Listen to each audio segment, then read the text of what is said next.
بلوچستان کے شہر دالبندین سے ہمارے گدروشیا پوائنٹ کے نمائندہ محمد بخش بلوچ کی رپورٹ کے مطابق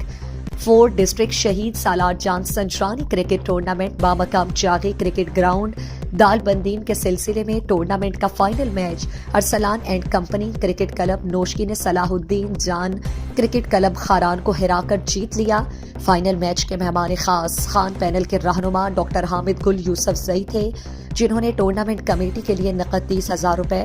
ونر اور رنر ٹیموں کے لیے 5,000 روپے دینے کا اعلان کیا۔ اس موقع پر ڈی ایس پی چاغی عابد شیرزئی، ایم پی ایچ چاغی کے فوکل پرسن برائے اسپورٹس ڈپارٹمنٹ ثناء اللہ ریکی، میونسپل کمیٹی دالبندین کے کونسلر عبدالجلیل سملانی، پیرا میڈیکل اسٹاف ایسوسی ایشن کے چیئرمین الہی بخش سملانی،